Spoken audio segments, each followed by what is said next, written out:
The dust of centuries still clings to the name of Alexander, a man whose shadow stretches across the world like a legend carved in stone. Imagine the year 356 BCE in Pella, the capital of Macedon. A boy is born to King Philip II and Queen Olympias, and even at birth, the omens are said to have foretold greatness. That child would grow into Alexander, the man who would carve an empire from the Adriatic to the edge of India and who, astonishingly, would never know the taste of defeat on the battlefield. But why? Why did Alexander never lose? The answer lies not only in his genius for war, but in the crucible of his upbringing, the political storms of Greece, and the discipline of an army honed into the sharpest instrument of its time. To understand the legend, we must go back to the beginning. Macedon, before Philip and Alexander, was considered a rough and backward kingdom, overshadowed by the more refined city-states of Athens, Thebes, and Sparta. The Greeks dismissed Macedonians as half-barbarians, their speech coarse, their customs unpolished. Yet Philip II, Alexander's father, transformed this overlooked land into a rising power. He reorganized the Macedonian army into a fearsome phalanx, a wall of long spears, the sarissas, that could shatter the hoplite formations of Greece. He employed diplomacy and force in equal measure, forging alliances, taking hostages, and crushing resistance until Macedon stood dominant. Into this environment, Alexander was thrust. He was no ordinary prince. Tutored by Aristotle himself, he absorbed philosophy, science, and literature, but also a worldview that placed Greek culture at the center of civilization.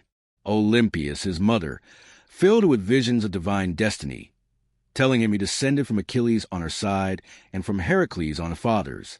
He grew up believing that greatness was his birthright. His father gave him the army to achieve it, and his mother gave him the belief that nothing was impossible. Even as a boy, Alexander displayed qualities that set him apart. When offered a wild and untamable horse, Bucephalus, which no man could ride, the young prince studied the animal and realized it feared its own shadow. Turning the horse toward the sun, he mounted it with ease, winning his father's admiration. Philip reportedly declared, "My boy, you must find a kingdom big enough for your ambitions. Macedon is too small for you." By the time Alexander turned 20, fate struck. Philip II was assassinated during a festival, and the young prince suddenly ascended the throne. The Greek states, long resentful of Macedonian dominance, immediately sensed weakness. Thebes and Athens revolted, expecting the boy king to falter. But Alexander moved with lightning speed. Within weeks, he marched south, crushed a rebellion, and razed Thebes to the ground, sparing only temples and the house of the poet Pindar. The brutality of this act shocked Greece into submission, and it sent a message that would echo through his campaigns. Alexander was merciless to those who defied him, but generous to those who accepted his rule. Now, the stage was set for his destiny. Philip had prepared an invasion of the Persian Empire, the greatest power of the age. Persia stretched from Anatolia through Mesopotamia, Egypt, and beyond, a realm of wealth and armies numbering in the hundreds of thousands. No Greek had ever dreamed of conquering it, but Alexander was not deterred. At just 22, he gathered some 30,000 infantry and 5,000 cavalry, tiny compared to the vast Persian might, and crossed into Asia Minor. Here, the first great test awaited him at the Battle of Granicus in 334 BCE. The Persians, commanded by local satraps, assembled their forces along the banks of the river. Many of Alexander's generals advised caution, warning him not to attack across the water into the waiting enemy lines. But Alexander's style was not hesitation. He believed in audacity, in striking before the enemy expected it. Riding Bucephalus at the head of the companion cavalry, he plunged into the river, arrows and spears raining down, his men following into the torrent. The clash was ferocious, but Alexander's shock assault shattered the Persian left. His phalanx pressed forward, his cavalry cut through the satraps, and by the day's end, the Persian line collapsed. The victory was more than just a battle won. It was a declaration. The world now understood that Alexander was not merely continuing his father's campaign. He was beginning a conquest unlike any other. As cities across Asia Minor began to fall or surrender, he revealed another secret of his success: his ability to blend fear with respect. Those who resisted were destroyed, but those who submitted were spared, often left with their traditions intact. Alexander wanted not just to conquer, but to rule. Yet the Persian king himself, Darius III, could not allow this upstart Macedonian to roam unchecked. The great clash would come at Issus in 333 BCE. Outnumbered, Alexander faced a Persian army, perhaps twice the size of his own. Darius positioned his forces on a narrow plain between the mountains and the sea, seeking to trap the Macedonians. When the battle began, the Persian cavalry struck Alexander's left, pushing it back. For a moment, it seemed the tide might turn. But Alexander, ever watchful, saw the opening. With his companion cavalry, he launched a wedge attack straight at the heart of the Persian line, straight at Darius himself. Panic spread as the king's chariot wheeled and fled. The sight of their ruler abandoning the field shattered Persian morale. The battle turned into a rout. In Darius's camp, Alexander captured the king's mother, wife, and daughters, yet he treated them with dignity and respect, ensuring they were unharmed. This act stunned the Persians, who saw in him not just a conqueror, but a ruler with honor. Still, Alexander's hunger only grew. He marched south, welcomed as a liberator in Egypt, where he was crowned pharaoh and declared the son of Ammonius, aligning himself with divine authority. He founded a city, Alexandria, that would outlive him and become a beacon of culture for centuries. But Persia was not yet broken. Darius raised another colossal army, said to be the largest ever assembled, and met Alexander at Gaugamela in 331 BCE. Here, on the wide plain, the Persians held every advantage in numbers. Some ancient sources claim they fielded over 200,000 men, including side chariots and war elephants. Alexander had perhaps 47,000. The imbalance was staggering. Yet he had mastered the art of using terrain, discipline, and speed to his advantage. As the battle began, Persian cavalry threatened to envelop his flanks. Alexander allowed them to press, stretching his line, then pivoted with precision, drawing them further from the center. At the exact moment, he struck again with his companion cavalry in a thunderous charge aimed at Darius. The Macedonian phalanx advanced relentlessly, the sarissas bristling like a wall of death. Once again, Darius lost his nerve. Once again, he fled. The Persian army disintegrated. At that moment, the Persian Empire effectively ceased to exist. Babylon, Susa, and Persepolis opened their gates. The treasures of centuries fell into Alexander's hands. He had taken down the greatest empire of his age in less than 5 years. Yet the question remained, how far would he go? His men, weary but loyal, followed him deeper into the unknown, through the harsh deserts of Central Asia, against fierce resistance from Scythian horsemen and mountain tribes. Alexander adapted again and again, using siege engines against fortresses perched on cliffs, pursuing enemies across rivers and plains, reshaping his tactics for every foe. No matter the terrain, no matter the numbers, he prevailed. But his ambition was insatiable. Beyond Persia lay India, a land of mystery and might. There, on the banks of the Hydaspes River in 326 BC, Alexander would face King Porus, a ruler with towering war elephants that struck terror into Macedonian ranks. The river was swollen with monsoon rains, and Porus guarded every ford. To cross seemed impossible, and yet Alexander found a way. One stormy night, he led a daring march upstream, crossing the river in secrecy with a portion of his army. As dawn broke, Porus realized too late what had happened. The battle that followed would test Alexander in ways he had never faced before, against enemies unlike any he had ever encountered. The clash of steel and elephant screams filled the battlefield, and for the first time, Alexander's men felt the ground tremble beneath their feet as towers of living flesh charged toward them.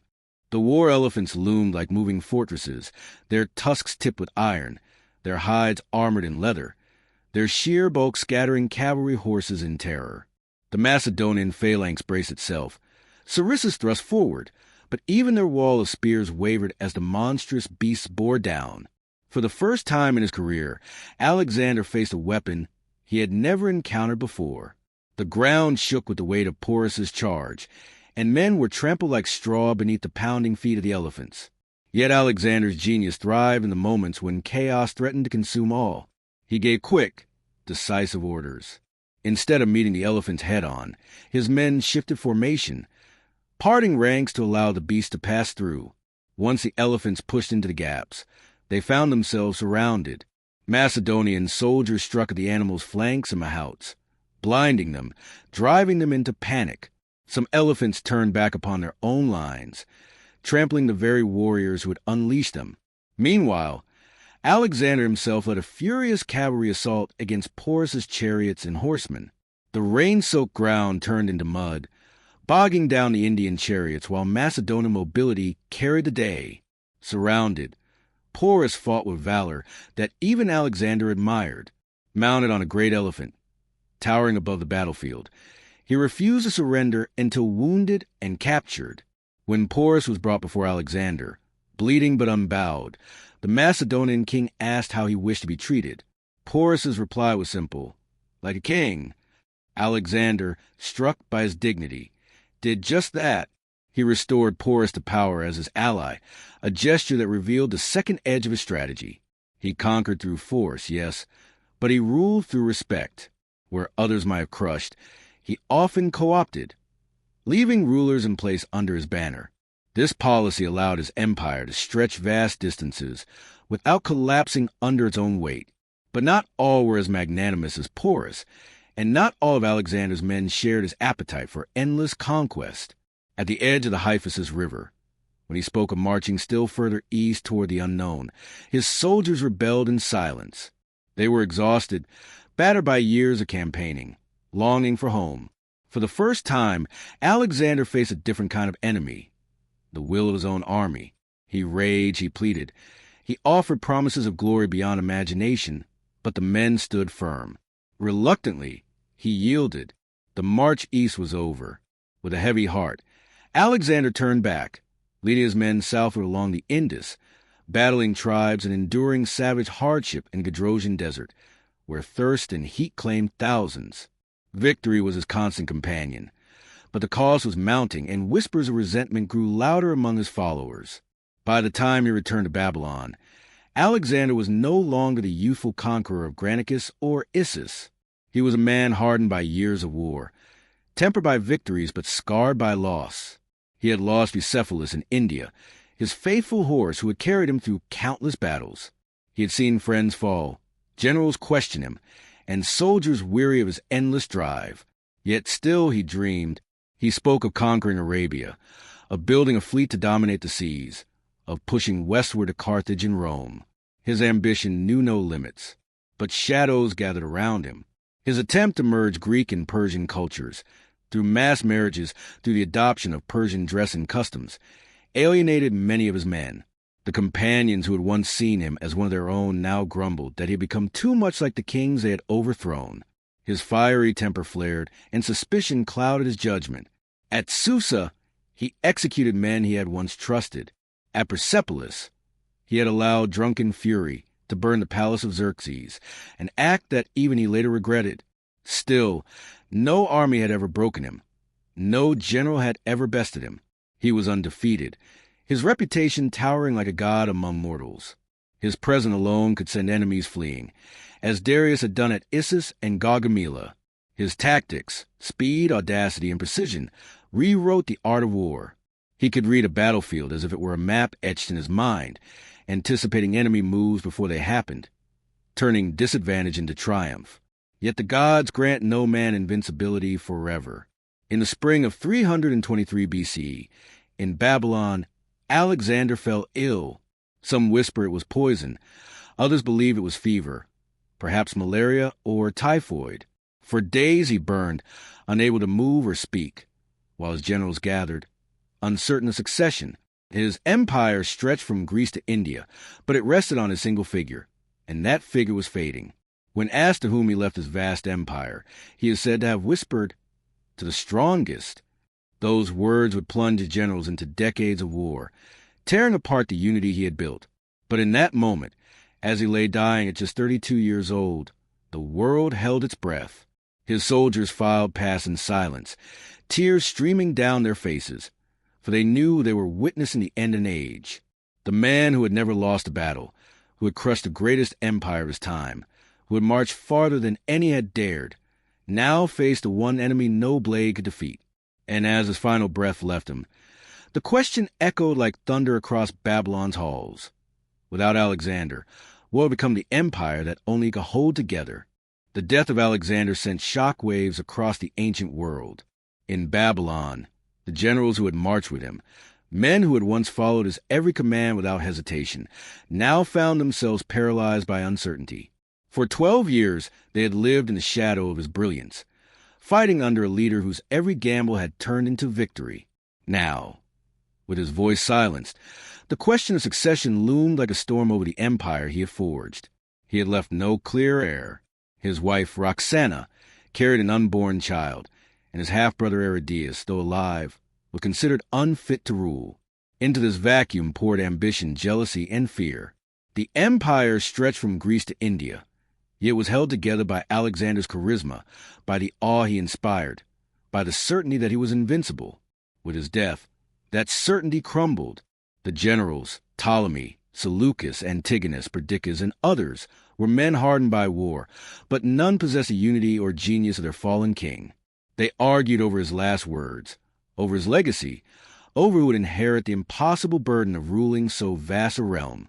Outwardly, they declared loyalty to the unborn child and Aridaeus, but in truth, each sought power for himself. The wars of the Diadochi, the struggles of the successors, began almost immediately. The empire fractured, but Alexander's legend only grew. Stories of his conquest spread from the Mediterranean to the edges of India. In Egypt, Ptolemy seized his body, bringing it to Alexandria, where it would rest as a symbol of divine kingship. In Mesopotamia, Seleucus carved out a realm that blended Greek and Persian traditions. Everywhere, rulers claimed to be heirs of Alexander, invoking his name to legitimize their own ambitions. And yet, the mystery remained. Why had he never lost? What made him different from every other conqueror, from every king who had led armies into battle only to be humbled by fate? The answer lay not in any single trait, but in the convergence of many. His army was the most disciplined of its age, drilled relentlessly into a machine of war. His phalanx, with its bristling sarissas, could pin down enemy forces, while his cavalry delivered the killing blow. His siegecraft was unmatched. No fortress could resist him for long. But beyond tactics, it was his mind, restless, daring, and quick, that defined his victories. He saw possibilities where others saw only walls. At Granicus, he crossed a river into the teeth of the enemy. At Issus, he struck directly at the heart of Darius's army. At Gaugamela, he lured a force several times larger into stretching its lines, then shattered it with single, decisive thrust. He possessed a rare gift of reading not just the battlefield, but the spirit of his enemies, knowing when to terrify them, when to honor them, when to break them without mercy. And he possessed another strength, one that carried as much danger as it did power, his boundless ambition. He was never content.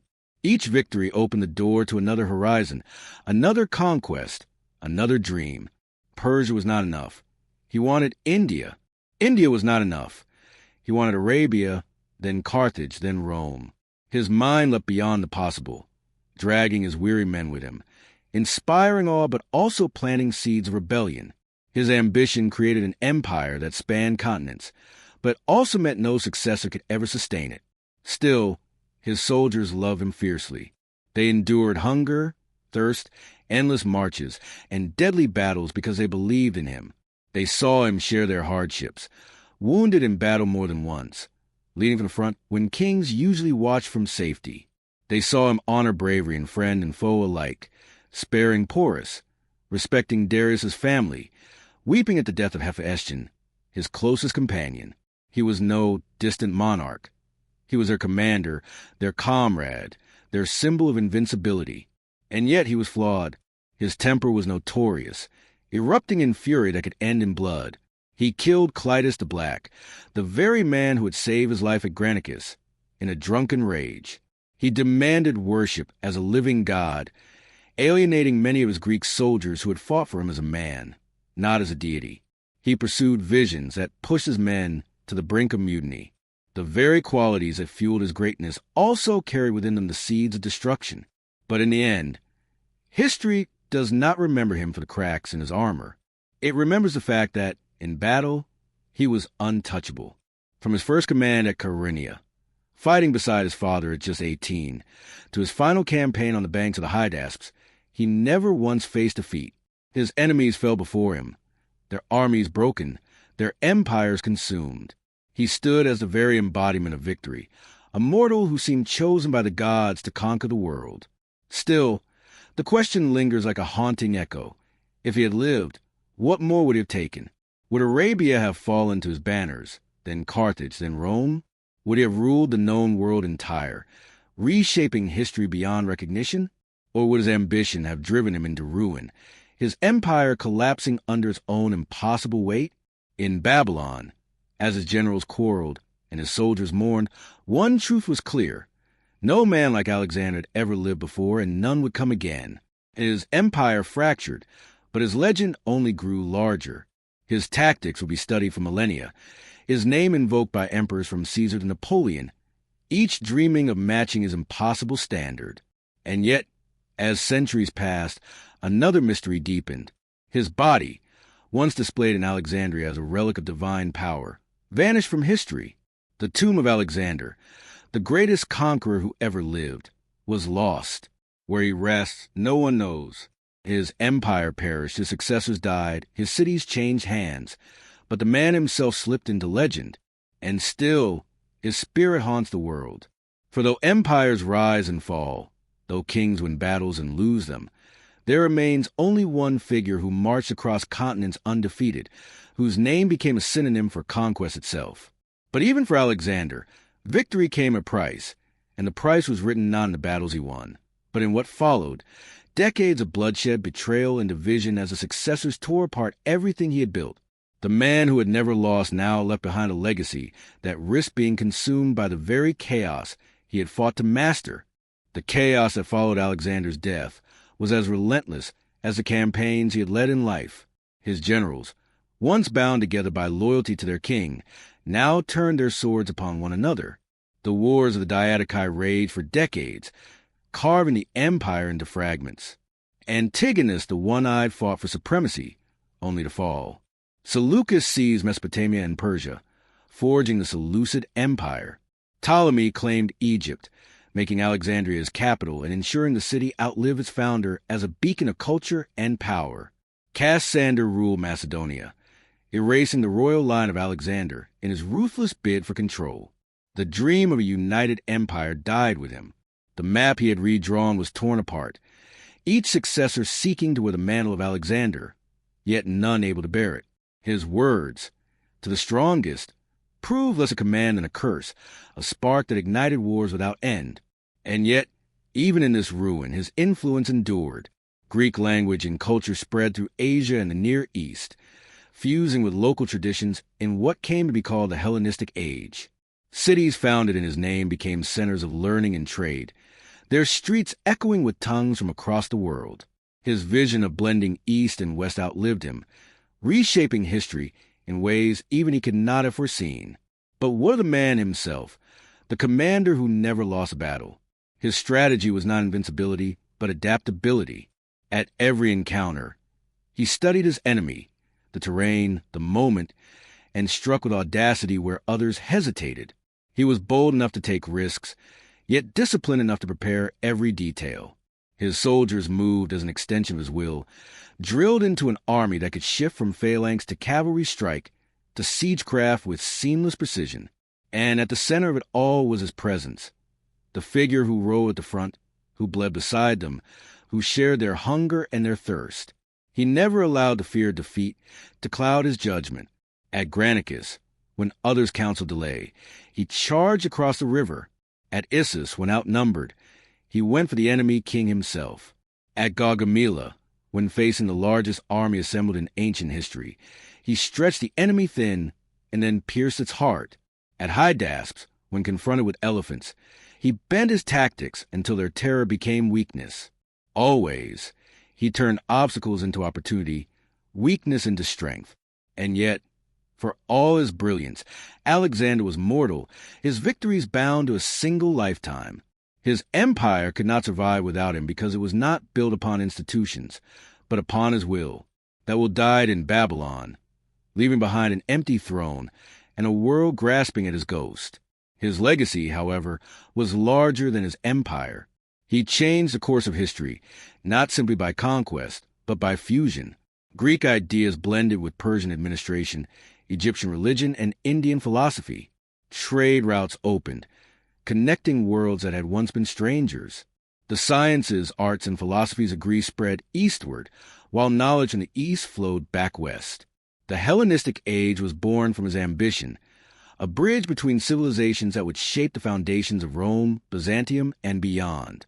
For centuries after his death, generals, kings, and emperors measured themselves against him. Julius Caesar wept at the statue of Alexander, lamenting that by his age Alexander had conquered the world, while Caesar had done nothing. Napoleon carried his stories with him on campaign, dreaming of emulating his impossible march. Even in modern times, the name Alexander remains a symbol of ambition, courage, and the pursuit of glory. But beneath the legend was a man whose flaws were as towering as his triumphs. His temper cost loyal friends their lives. His demand for godlike reverence alienated those who once loved him. His endless hunger for conquest drove his men to despair. He was brilliant and ruthless, inspiring and dangerous, generous and merciless. He embodied both the best and worst of human ambition, a figure who could raise empires and burn palaces in the same breath. And yet, in battle, he was perfection itself. In every clash, every charge, every maneuver, he stood undefeated. No enemy general bested him, no army broke him. He carried his men through rivers, deserts, mountains, and monsoons, and still they followed, because under Alexander, they believed defeat was impossible. This is why his name endures, not merely as a conqueror, but as the conqueror, not simply as a king, but as a legend who seemed to move with the favor of the gods. His victories carved his story into stone. His cities carried his vision through the ages, and his shadow has never faded from history's stage. Yet the irony is cruel. The man who never lost a battle lost everything in death. His empire crumbled, his body vanished, his lineage erased. But his story, his myth, proved indestructible. For while kingdoms may fall, legends endure. And Alexander, undefeated in life, became eternal in memory. The world has known many generals, many kings, many conquerors. But only one man marched across 3 continents without defeat. Only one man changed the face of the ancient world in a single lifetime. Only one man became immortal through his victories. His name was Alexander of Macedon. To his soldiers, he was the son of Zeus. To his enemies, he was terror made flesh. To history, he remains what he always was, Alexander Great, the man who never lost a battle,